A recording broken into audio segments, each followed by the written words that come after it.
Good afternoon, everyone. Welcome to Office Hours. It's so nice to be back in the closet after traveling the entire. Uh, I feel like a Lewis and Clark right now of the Middle East. Anyway, super excited to be here with my mentor, friend, co-author Blaine Bartlett. Oh, BlaineBartlett.com/podcast. Before we get to the double C over there, give me an idea what's going on with the slash podcast. Hey, the Slash Podcast. This is today it dropped, the 100th episode of the Soul of Business podcast, featuring yours truly right here on the screen next to me, Mr. David Meltzer. Hey, what a great interview that was. So It was great I've fun. got to go. I'm going to go listen to it right after this. So this is amazing.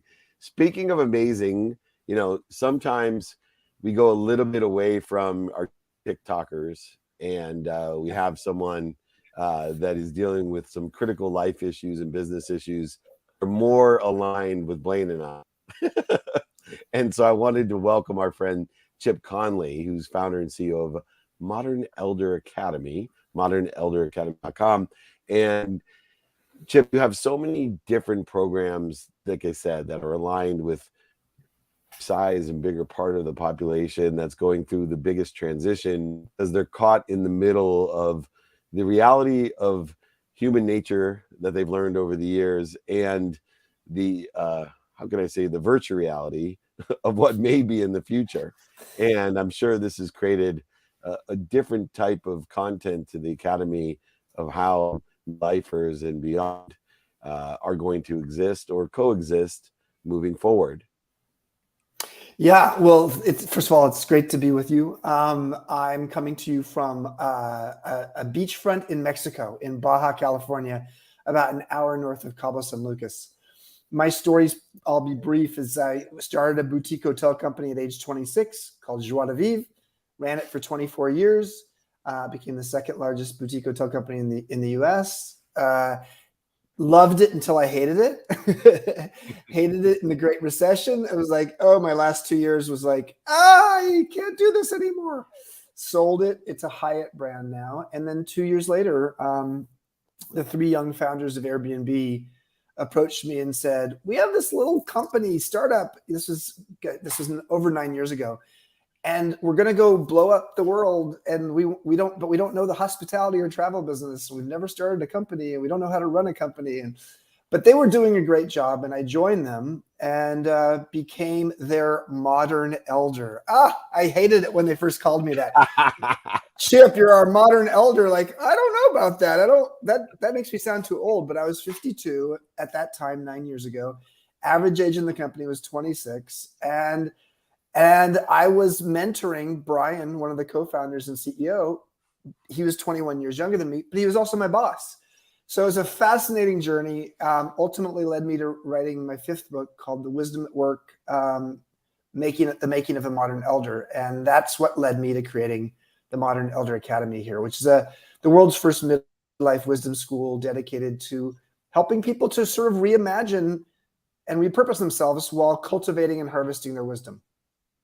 When I first heard you talking about this, and just full disclosure, David, Chip, and myself were all members of the Transformational Leadership Council. And Chip was speaking at our semi-annual gathering back in January. And when he started talking about the Modern Elders Academy, I about fell out of my chair. And I mean that very, very literally. Well, that could be dangerous for an elder. It can be. I put do you have one of those little buttons that says, "Oh, I've fallen and I can't get up"? I'm down. But you were doing things here, and I loved it because it took the whole framing of retirement, which I think is just an absurd notion, right. And completely turned it around. And the word you used just a moment ago was repurposing. Just kind of what's it all about, Alfie? I mean, I saw a statistic the other day that the most productive period in an adult's or in a person's life is between the ages of 70 and 80.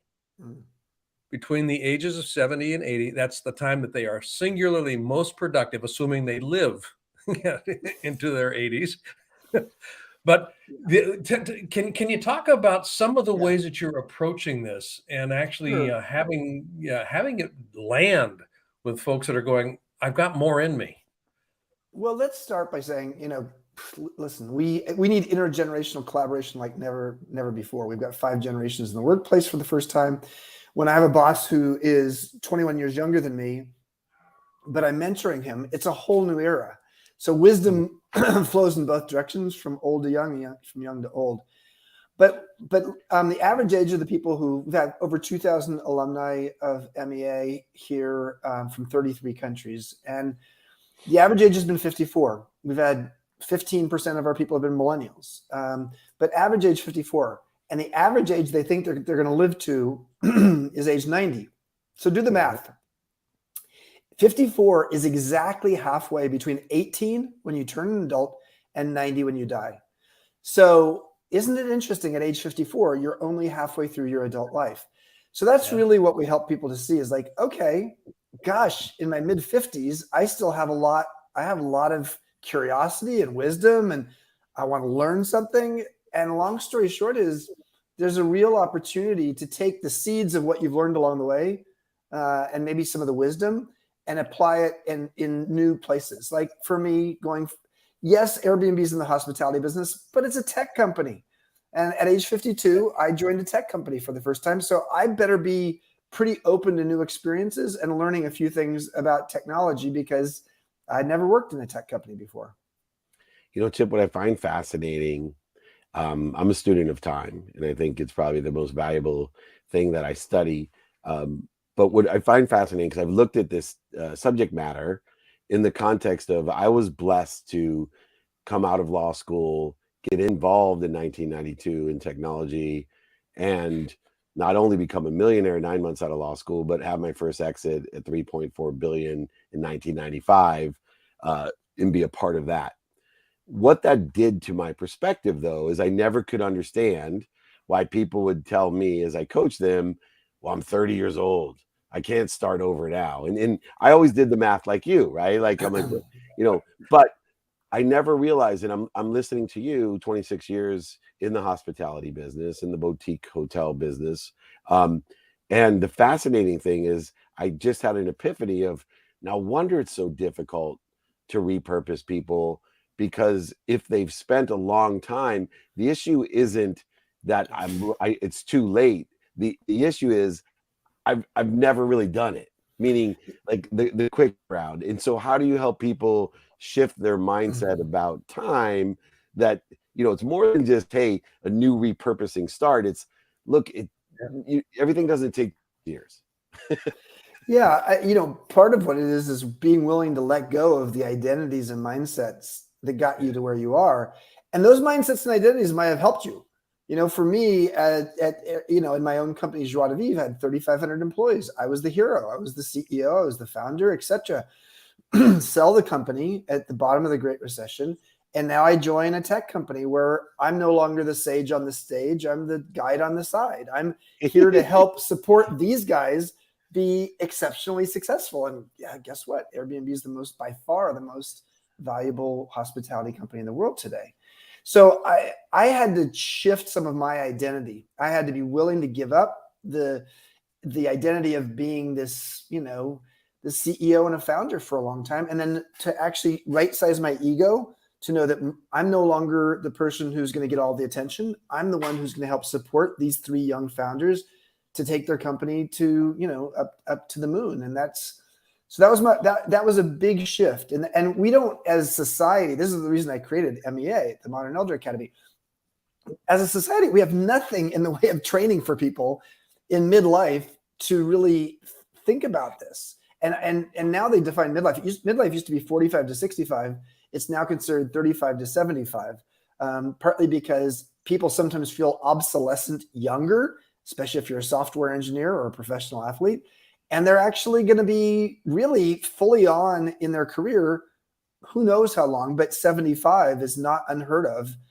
In fact, there's all kinds of people who are going into their 80s. So midlife is a marathon. And if you don't actually look at the things that you're supposed to let go of, you're going to be carrying a lot of baggage. And to carry a lot of baggage on a marathon will wear the hell out of you. Yeah. You talk about, the mindset and essentially the identity. As far as I can tell, in the work that I've done with clients, particularly leaders in executive positions, there's two questions that are operating when change happens. Who am I and where do I belong? Mm. Those two questions will get you in trouble faster than just about anything that I can think of if you don't expose them and really take some time to vet them. Is who I am relevant today? Yeah. What do I need to? How do I need? And who do I So want to be? Who do I who do I want want to to be? be? That's kind of where Yeah. this goes to. Yeah. It does, So because we have these phases of our lives, and there maybe have been a phase that was your rock and roll phase, and now you've moved into your jazz phase. I mean, that there's an element that to think that there's only one way of operating is really limiting. And I'm a big fan of Carol Dweck's work from Stanford on fixed versus growth mindset, and to move from trying to prove yourself and defining success as winning to focusing on improving yourself and defining success as learning is an important thing to do at any time in your life, but particularly in midlife. Because if in midlife you are just focused on doing the things you do well, you're going to find that your sandbox gets smaller and smaller and smaller, and you get more and more bored. yeah, It's amazing stuff, Chip, and I can't wait to come down. I'm down by you very often. I know you're opening also a new facility in Santa Fe, New Mexico as well. Yeah, we'll have 2 academies in Santa Fe, New Mexico, a 2,600-acre ranch that I bought, and a beautiful old Catholic retreat center and seminary right in town of Santa Fe. So yeah, those will open in 2023 and 2024. Well, everybody, if you haven't read The Wisdom at Work as well, and The Making of a Modern Elder, if you haven't visited the different MEA programs that exist that Chip has, through experience, knowledge, and of course, research, really created a way to satisfy your mindset, heart set, and handset for your entire journey, which I love. And I can't wait to do more with you, Chip. I'm so pleased. Blaine, of course, bringing on our friend, and disappointed I haven't been at TLC in person for the last few years because of COVID, to meet people in person, but I'm sure we will. Please, we have other shows, Chip. We'd love to have you on. I want to learn more. This is an area I love and really want to discuss next time. How did I get here? Which is another question that really would be interesting to discuss with someone like you. But for now, thank you for joining us on Office Hours. Oh, thank you for having me. Awesome. Great to see you again, Chip. All Thanks. right. Awesome. What a great guest. Oh my gosh. Oh, I love Phenomenal. Chip Killen. He just. I see these faces. I'm like, do I know this person in person or virtually? Like, how do I know Chip? But anyway, at least I've read his book. Anyway, next up, we're just rocking and rolling, Blaine. I love the average age now of middle age, 54. 54. That works. Yeah. Right. I'm the average age of the elder program. I love that. Hey, Miles. All right. Next up. Yeah, right. Hey, Bryan. Hey, Bryan, Chief Revenue Officer of Sunrise Banks. And look, banking may not be the sexiest thing. I will tell you, lately, it's become extremely sexy. We're going back to the Elizabethan look when it comes to banking, because everyone that's discussing banking with me somehow revolves around currencies that are changing, and the SEC and the laws and compliance all are ever changing. I figured every institution is changing so quickly. Why not the most stable one, banking? So I'd love to discuss kind of your career journey, Bryan, because you've been in this space with Sunrise Banks now, about that journey and how it's evolved as we get into DeFi and fintech and crypto banking and lending against it. I'm fascinated. I do a lot of work with Celsius Network, which is one of the largest crypto banks. I'd love to hear how, in your perspective, that journey has evolved, especially the last 3 years. Yeah, thanks for having me on, Dave. And yeah, for me and my journey, when I was younger, my dad, who was a community banker himself, encouraged me to get into banking. And And he talked about how he would help make people's dreams come true every day. And, that was when I was in high school, and it was kind That's of cool. like, didn't quite get it, Oh, And so, I went off to college and got a computer science degree. Actually, that was during the dot-com boom. If you remember those times, lots of opportunity in tech, and got a computer science degree and got a job in that field, and just felt like it wasn't a fit for me. And so I started seeking out new opportunities, and just so happened an opportunity came across that was with a bank. It happened to be what's now known as Sunrise Banks. And the mission of the bank really is what, kind of resonated with me. And so I started as a credit analyst, and then became a commercial loan officer. And now I'm the chief revenue officer, kind of in charge of the growth of the bank. And it really was kind of a full circle moment for me, kind of going back to my dad and being like, Dad, you were right. I do feel like, over the course of my career, I've been able to be part of an entrepreneur story, or, whatever that might be. Maybe that first time home buyer or something like that. And the other full circle moment, and to your point about crypto, is, I have a computer science degree. I never thought that would be useful in banking. And Right. now here we are, and technology drives everything in banking. yeah. And so while the technology has changed a lot since I graduated from college, the fundamentals and foundation of understanding it is helpful. So, we talk about fintech and crypto and all that kind of stuff.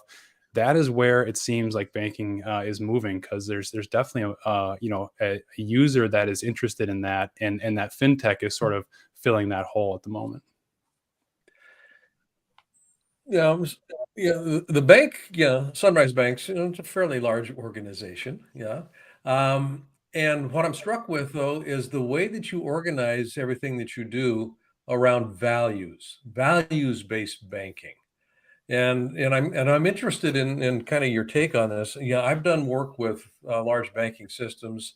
Amex was a client at one point in time. Wells Fargo, I spent a pretty significant amount of time working with Wells.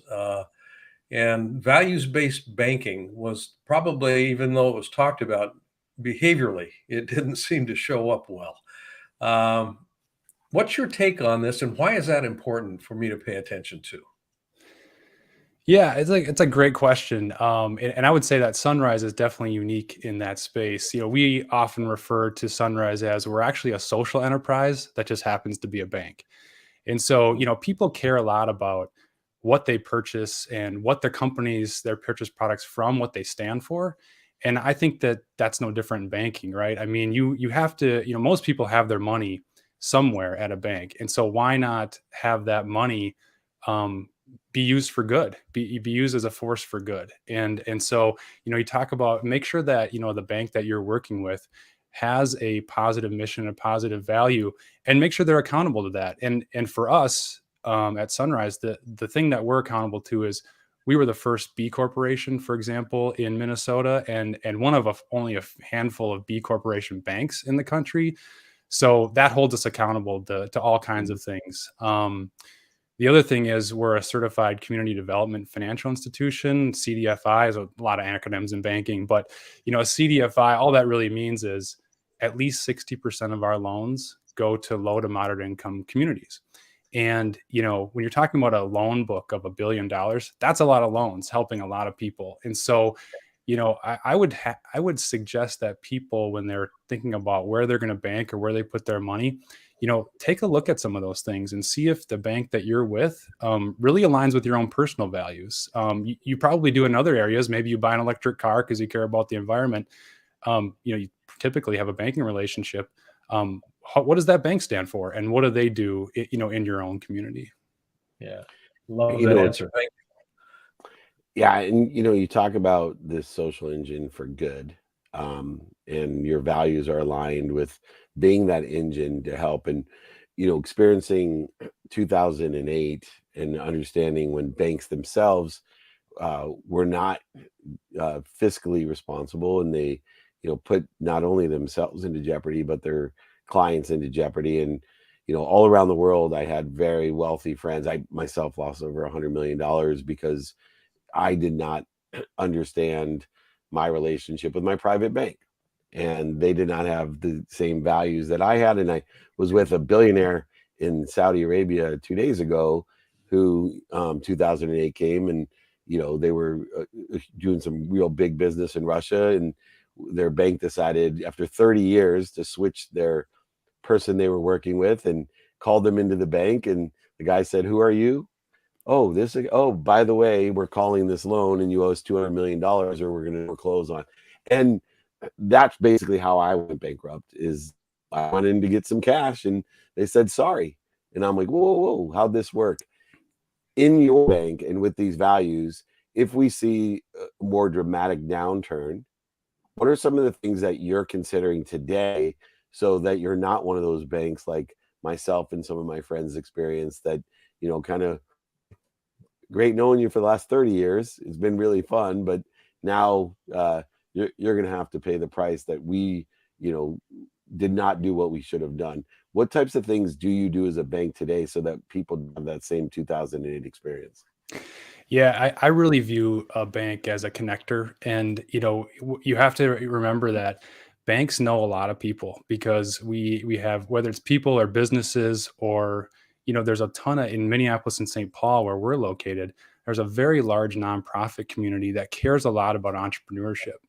And so, if you're an entrepreneur, you're a business owner, a startup, whatever it might be, and you want some help to make sure that you can weather a downturn of some sort, there's lots of organizations out there ready to help you. And if you have a good relationship with your bank and your banker, you can say, hey, look, who do you know that I'm having issues in this area? Who do you know that can help me with that? And you really should view your bank that way as an advisor. I mean, people view that as their attorney, usually their accountant and their banker. That's kind of the three legs of that stool, right? So you want to view your banker as that advisor to have you help in those areas where, to insulate yourself against those downturns that inevitably are going to happen, and they kind of come out of the blue.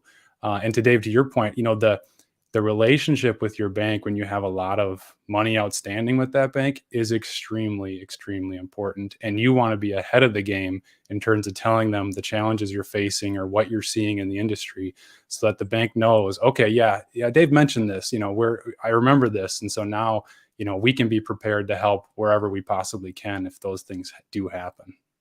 Smart. Mm-hmm. Yeah, the idea of a relationship, I mean, Dave's heard me talk about this a lot. That's all any organization is at the end of the day, from my perspective, is just a collection of people in relationship. And if relationships are working pretty well, you've got a pretty good shot at being successful. In my experience, most people don't pay attention, particularly, and I say most people. I know that there are people, and David is a great example of this right now. I mean, he paid the dummy tax on this. He now knows the value of developing this relationship with the bankers. But most people don't. They think of banking as the teller interaction or the app. The question of relationship, how does this come in something that many people experience as being impersonal? You're custodians of my money, but it's an impersonal relationship that I have with you as a custodial agent. How does that work? Yeah, I would say that for some people, going into the bank can be intimidating, and I would say that the bank wants to get to know you, at least that's our view of it, especially a community bank, which is what Sunrise is. A community bank really does want to get to know you. And in my opinion, and what we try to do is really help you get to where you want to go. And so, we want to hear from you. We want to know kind of what your dreams are, what your hopes are, whether it's for your business or even for yourself personally. And that would help move that relationship forward, to your point. I mean, that relationship where, you can walk in and they know your name, that helps a lot when you're trying to achieve your certain goals, because maybe there's something I came across last week that would be helpful to you. And because you told me what your goal is, I can connect you. And all of a sudden you're on your way to that next goal. That happens a lot when we're dealing with all the entrepreneurs that we deal with. Yeah, and I think that's just a really interesting mindset. And I would put it in the context of a mindset. One of the way, a business that pays attention to how do my customers feel about themselves when they're in our presence those are the companies that are actually going to succeed long term, because they're paying attention to the right thing. You know, the money's going to be wherever the money needs to be, but if the relationship starts to default, you know, we're gonna have a conversation that probably is not going to be a pretty one. Right. Right. Exactly. Bryan, the last question I have, I started my career up in Eagan, Minnesota, with West Publishing, and there's definitely a different consciousness in Minnesota, Minneapolis, up there. And how far do you extend as you rely on certain Midwest values, certain almost Minneapolis centric values that I haven't seen in all the different states that I've worked in? How far do you extend out the risk by extending out a cultural difference from Minneapolis? Do you extend through the entire country or just within a certain area or region? Yeah, that's a great question. Yeah, we definitely have our core kind of community bank here, and living out those values as I talked about. We also have a partnership with a bunch of fintechs across the country, and that's been a way for us to multiply that mission. Our CEO, David Reiling, he's a bit of a visionary, and he saw many years ago that fintechs or financial technology companies were going to be a big deal. And so he started to figure out, well, how can we partner with those fintechs to help multiply our mission? So that social good or that social impact is something that we look for when we partner with those companies. And just to give you an example, a fintech that you may know is Venmo. A lot of people use Venmo, transfer money. That's a fintech. We don't happen to partner with fintech, but that is a fintech. What you may not know is a lot of those fintechs need to partner with a bank, because that's how the federal banking system is set up. So you may think you're banking with Venmo, or you may think you're banking with whatever on your phone. And actually there's a bank behind that helps to do three things generally: store money, move money, and lend money. It's as simple as that. And so that's what banks help to do when you talk about fintech. And for us, again, multiplying that mission, utilizing fintechs that have the same values we do, it's something that we try to do every day, and we're continuing to try to grow that. And I love the fact that you are that social engine for good, even though it's counterintuitive that a bank would be that way. We certainly appreciate that mindset that your bank has, and your community has. More people have to replicate that. Bryan Toft, Chief Revenue Officer of Sunrise Banks, thank you so much for joining us and enlightening us. Every day, the major institutions are changing. People like Bryan Toft, thank you so much for joining us. Thank you very much. Awesome. Thanks, Bryan. All right. You never know, man. You think it'd be boring banking, but no. Yeah, no. He knows more about culture and values and social change than some of our healthy food nuts coming on. Speaking of healthy food, though, we got a man who has developed an incredible master class. Yes, I'm getting good at it's not my first rodeo. As you're not on your 100th podcast, that's Blaine Bartlett with his 100th podcast today.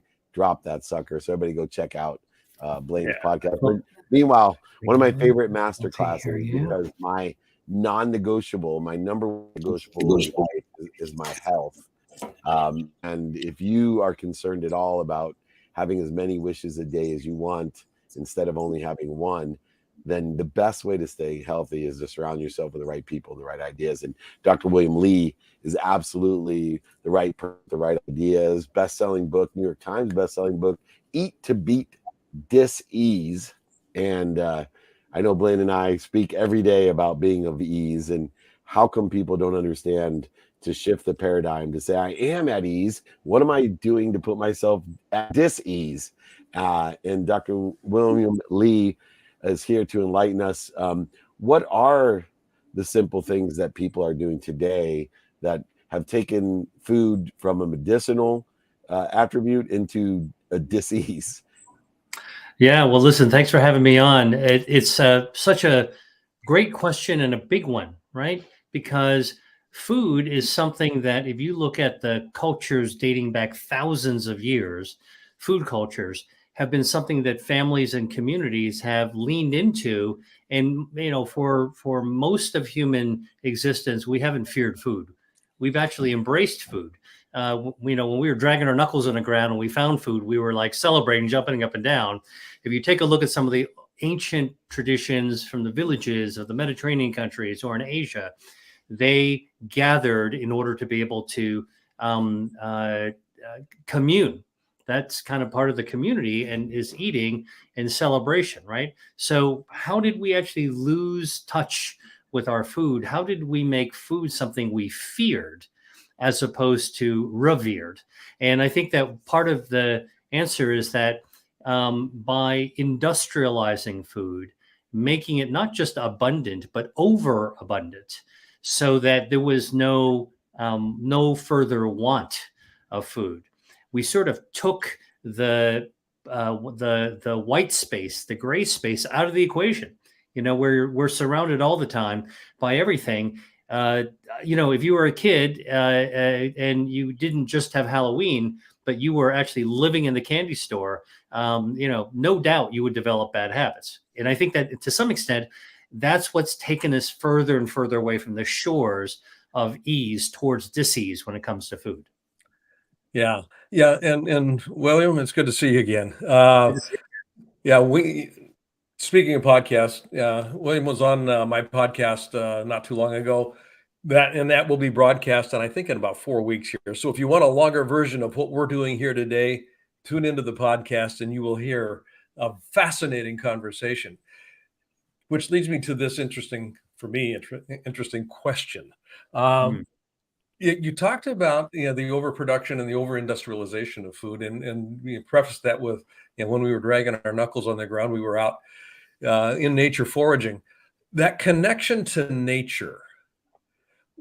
A lot of your research speaks to why it's important to stay connected to nature in a fundamentally primal way.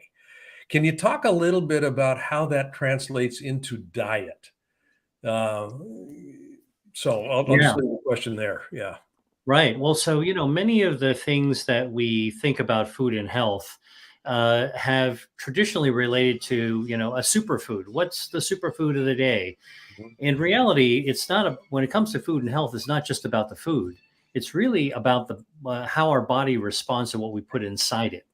And what we put inside it, if it's bad, if it's synthetic, if it's chemically damaging, is going to harm our body. And by the same token, if what we put inside our body is beneficial, our body's going to respond in a really beneficial way. Okay, so this now speaks to nature. It turns out that many of the healthful properties of foods, plural, come from the natural chemicals that Mother Nature has laced into her foods. In fact, if you really want to think about the first pharmacy, that's pharmacy with an F, not a PH, that it really came from the plants that grow around us. Now, these bioactive chemicals, these natural chemicals that are found in our foods, green teas, leafy greens, beets, spinach, fruits and vegetables, nuts and legumes, the dietary fiber, all the things that if you were to really talk to a modern nutritionist, they'd be able to break it down into elements of why it's good for your body.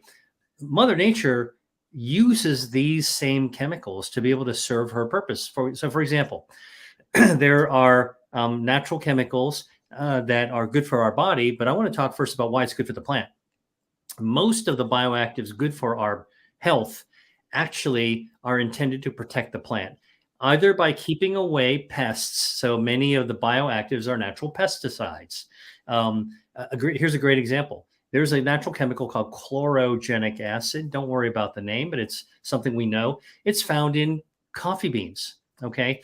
And it is made by the coffee plant because when little pests, insects nibble on that tree and the leaves and the branches, the plant views that as an injury and it wants to chase away the pests, so it makes more chlorogenic acid. And so a coffee plant that's grown without pesticides will have more natural insects as part of the ecosystem nibbling at it. It will make more of this chlorogenic acid. Now, when you harvest an organic coffee bean and you make a nice brew out of it, and you're actually going to be getting more of the chlorogenic acid that served the plant. And now it has a new job description when it's in your cup. If it's in your Java and you drink it, now that chlorogenic acid has another role, which is it actually enters the human body and starts to activate the human defenses as well.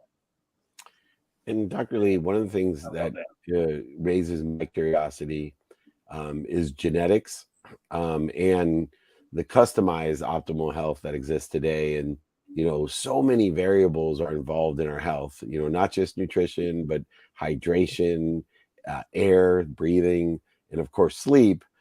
Beyond that, even in the genetic makeup and energetic makeup of each individual human being, red meat may not be as bad for some people or as good for some people. And there's different variables involved.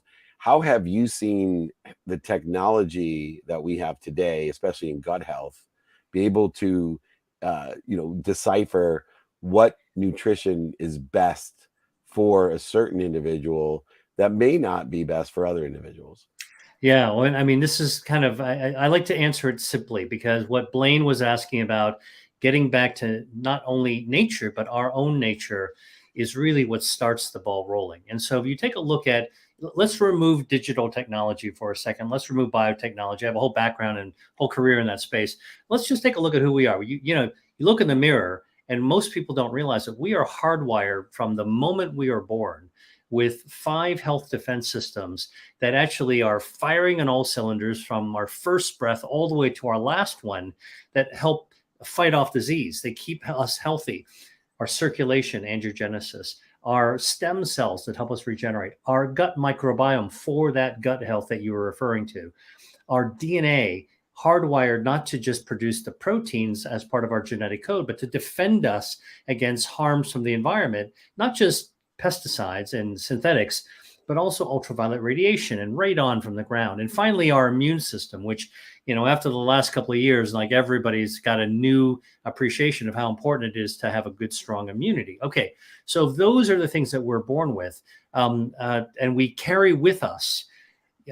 People ask the question, what should I eat to prevent disease? And what I would say is, because people are always asking, why did I get this disease?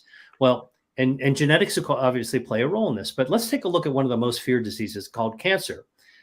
Now, everybody knows that there are genetic tests for cancer. It's very sophisticated. I'm a physician. I use genetic tests for cancer all the time. But what if I told you that only 5 to 10% of all cancers are genetically based?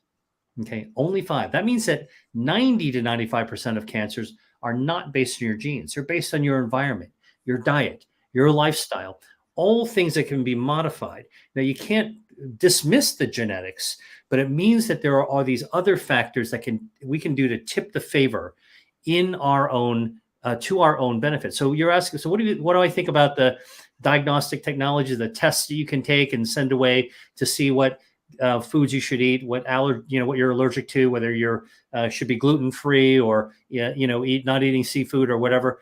Look, that's a good application, a good directional application of technologies to put together that jigsaw puzzle of our health. But as a researcher, and I work in this space, I want to tell you that jigsaw puzzle is not a 10-piece jigsaw puzzle. It's the 1,000-piece jigsaw puzzle of the Sistine Chapel. And we have a few of those pieces figured out. And so the tests we have today address those few pieces. There's so much more to be done. And the information can get overwhelming. I mean, it truly can. Naveen Jain, is the founder of Viome. Talking about testing. I had a conversation with him not too long ago about this. And the data is it's kind of like, what do I do with this? You've got a whole programmatic approach to actually distilling this information and having it be digestible. I mean, I'm going to run with the metaphors here. But your masterclass, can you talk a little bit about the way that this masterclass is actually put together and the invitation that you have for people to participate in this? Because I think it's really a cool platform. Yeah, so I developed during the lockdown at the very beginning of COVID a masterclass. It's free. It's global. It's involved more than 50,000 people from 44 countries already. And it really talks about the fact that we all have the agency, the power to make good decisions to activate our 5 health defense systems. So every time that we sit down to eat is a shot on goal. And most of us encounter food about 5 times a day, breakfast, lunch, dinner, and maybe a couple of snacks. And each one of those encounters allows us to choose a food from a list of more than 200 that I write about in my book, Eat to Beat Disease, but that I talk about and teach in my masterclass, that you can actually use your own preferences, what you feel like eating, what you enjoy eating, to be able to add to your life. And then for the people who want to do a deep dive, I actually developed an online course that's a month-long online work on your own pace that really takes you into all those defenses and what foods to buy, how to prepare them, how to store them, what are the nuances to really change your life, regardless of where you are in your journey towards health. And so that's all free. Anybody who wants to find out about it can come to my website. It's drwilliamlee.com, drwilliamlee.com.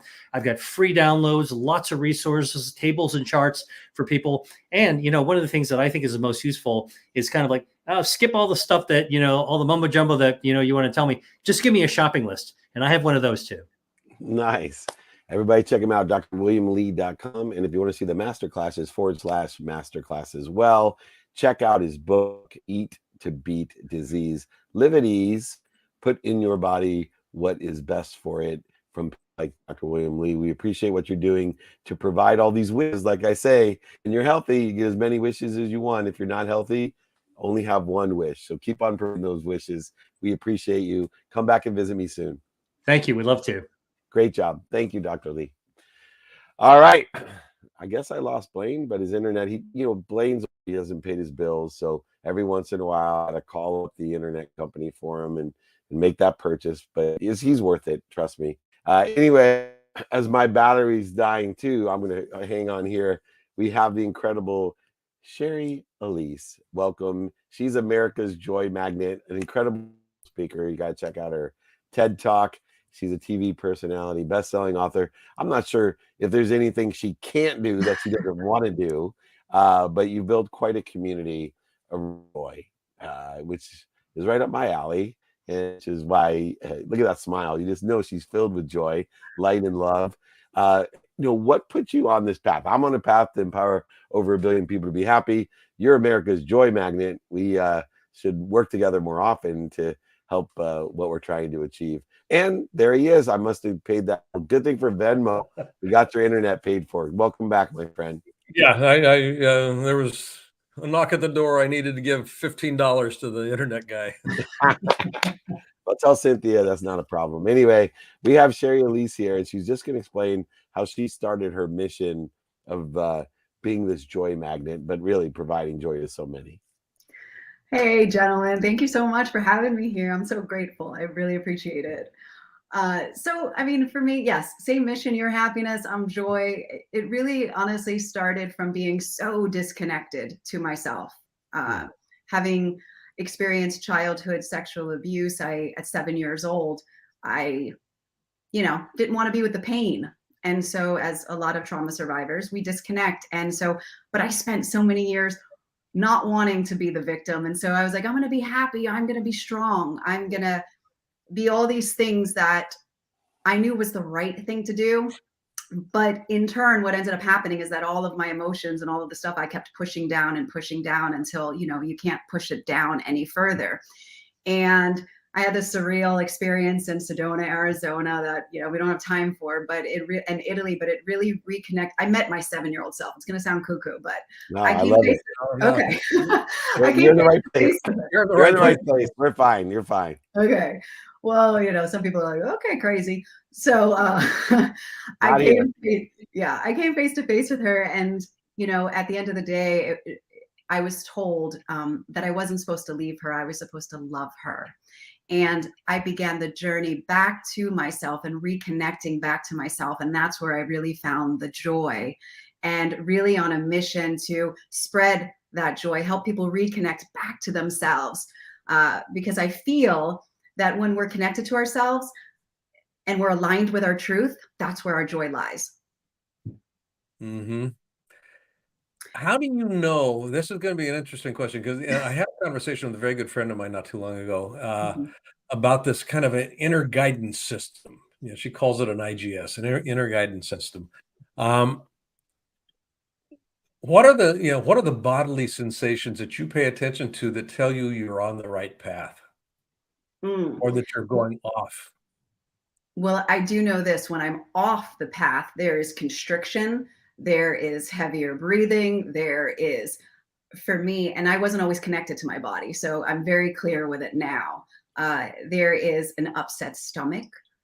When I know that I am connected with my truth and I also know the direction to go, it's complete peace. Like there's no question about it. It's that immediate knowing. And for me, that's expansive. For me, I get little tingles around my nose and in my cheeks, which is for me like a joy, and it's a direction. Yeah, it's a great answer. And I think, And I, you know, it's interesting. I was abused as a 9-year-old, and different for a boy, especially one that's older like myself. That, you know, the things that circle around that still render me in therapy at an older age to learn to, you know, not feel responsible for what had happened, or you know, a variety of things as I get choked up thinking about it still as I process it. But you were actually able to stand up to your abuser. It's something that I do. Mine had died. I blacked it out from my memory for years, and a variety of things had happened. But I'm always interested in those that actually get to stand up and actually get a resolution, to at least express the truth. Whether the outcome is truthful or not, it depends because of our man-made construct of laws. But what healing effect did it have to be able to stand up to somebody that has committed a crime and been abusive towards you? well, I'll be honest, I was 7 when I got on the witness stand, and it was healing and freeing and traumatic all at the same time, because what came with speaking up against this man who was a stranger, what came with that was guilt for putting someone in jail. What came with that was this, my parents, because it was 1981, and you know, Me Too wasn't out, Oprah hadn't talked about it yet, which changed my life, by the way. So no one knew how to really talk about it and handle it. So my dad didn't say anything, and I internalized that as he was ashamed of me. And my mom, being my mom, she wanted to protect me, and so she would, you know, give me all these lessons on not being naive and going off with strangers, and then I took that as it was my fault. And so there was a lot that came along with speaking up and feeling like an embarrassment that I shamed the family, but there was also this feeling of using my voice to help other people, because they found out that he did this to other girls. So I was told, you know, that I saved people and that I was a hero, but I didn't feel that at that age. I just felt fear. I mean, honestly, that was it. And so it really was, I look back now and I'm so proud of that 7-year-old for sitting there through shaky voice, and describing things in front of a room full of strangers that you never should have to. And so I'm proud of her, and I've learned to really love her and embrace her. And I think it's what helps me today, every single day, to face scary stuff. Yeah, I'm amazed by her, because I know one of the things that I've worked through is I didn't want to hurt.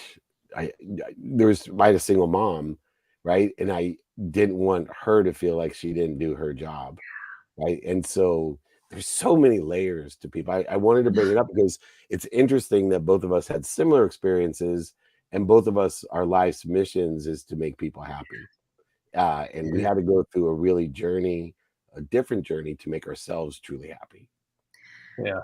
I thought that the first time that I saw your work, David, and I saw that, I know a little bit of your story, and I feel like it's really about seeing that you can come from the most challenging and troublesome circumstances to then find yourself, find your joy, being able to find happiness. And so the mission really is not allowing people to let their circumstances define them, right? Like the amount of joy you get to feel in your life, and the fact that I've come out the other side.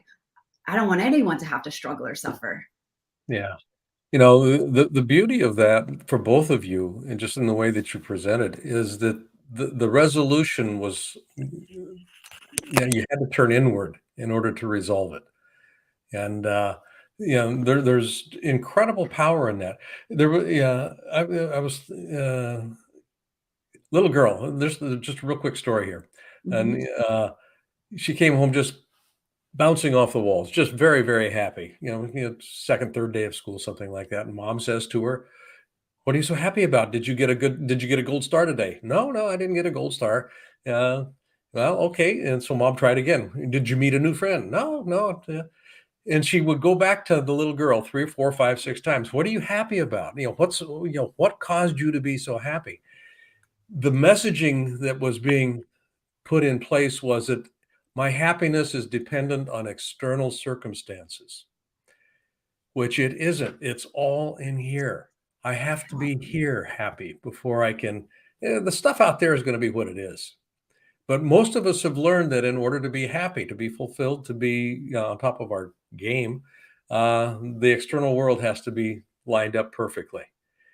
Both you and David have basically recognized, and you called it. You were able to describe it, claim it, and in the process of claiming it, happiness emerges, which is the Love that. birthright. I love that too. Well, real quick, because I know that healing for me was learning to love myself. And, I realized at one point in my life that all the things that I was creating dis-ease with was because I was lying to myself and I didn't even like myself. And I was projecting that. So for you, was there a moment? There was for me, it is in my story, but it's really interesting. Was there a moment for you that you made that shift of, wait a second, I have to learn to love me? Oh, it feels like my whole life. Feels like it's a lifelong journey. Even right now. So with everything that's out with, Will Smith and all of that, I have alopecia myself.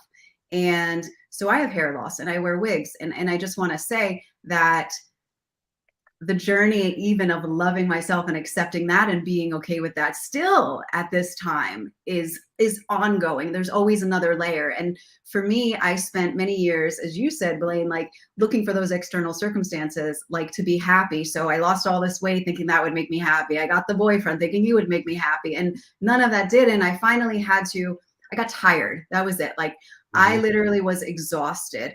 And I finally had to look at a different direction and go, all right, well, none of this is working. What else could it be? And that what else could it be was looking inward. Yeah. And actually, it was one moment, I'll just say it really quickly. It was a drunken night in my 20s, or actually early 30s, I'll be honest. I was hanging out with my friend and I was complaining again about another night of like another guy that did whatever to me. Like it just broke my heart. And so my friend said to me, "Shari, what kind of woman do you see yourself as?" And so I listed off like respectable, confident, all of these, things. And he looked at me and he said, "So be her." And he could have said that like a week ago and I wouldn't have heard it that same way. And then that day I go, "Be her." And I was an actress at the time. And so I was like, well, I think I could do that. And literally what I did from that moment was when that text came in from that person I didn't want to talk to, I said, what would this confident woman do? What would this self-respecting woman do? And the answer was, well, you wouldn't text him back. So I didn't. And then it was one little micro moment after another. There's no doubt why you are America's Joy Magnet. You're bringing joy to so many, and with the lessons that you've learned and shared. And I would love to continue the conversation. We have many other shows. I know Blaine, myself, we'd love to have you on. This is one of the most critical issues for me, happiness and joy, and giving meaning to everything. See, taking the light, the love, and the lessons from, as I always say, pain, mistakes, and failures are indicators that we have a better place to be. And you certainly are in a better place and helping others to get there as well. Shari, thank you so much for joining us. Let's do more. God bless you, and thank you for all you do. Thank you both so much. Thank you, Shari. Love Thank talking with you. Thank you. Bye-bye. Wow. All right. I had to get this thing going because at 4 o'clock and you wouldn't believe what's going on this side, but I'm holding the computer with one hand, my mic with the other before everything falls. What's your takeaway for the day, Blaine? Love. I'm going to just go with love. Yeah. Chip, was talking, joie de vie. I mean, he starts with joie de vie, joy of life. That's the hotel. So we just kind of run the thread of love through everything here. A bank that is organized around values. My word for that is, make the difference that you can. That's a loving thing to do. With Dr. Lee, I truly do love Dr. Lee. I mean, he and I've gotten to be pretty good friends here. He's a fascinating man that is on a mission to transform how life can be lived and he uses food as the modality, and he loves it. He absolutely loves it. He's passionate about it. And then, Shari, I mean, what can I say? She just brings it. She just brings it. So that's it. Love. Well, I love you. And my takeaway is the more and more I realize the greatest misuse of time is between problems and solutions. There's solutions in every problem, and stop misusing that time. With the right mindset, heart set, and handset, we can use that time to help others and help ourselves. So, Blaine, you've always helped others. Check out the 100th episode of your podcast, BlaineBartlett.com/podcast. You are loved of my life. I appreciate you. And Cynthia, thank you for always being here on Thursdays on office hours. I appreciate you. Absolutely, my friend. Have a great day tomorrow filming. It's going to be awesome. It's always awesome. My life only gets better and better. So thank you. I appreciate it. Awesome. All right, everyone. That's it. Before everything falls down and runs out of energy in here, we've made it technology because the joy of the journey is what we're about here. Remember, be more interested than interesting. Be kind to your future self. Good deeds. Reach out to me if you need anything. Beloved servant, David Meltzer at david@dmeltzer.com. Thank you, everyone. Have a wonderful day. See you soon.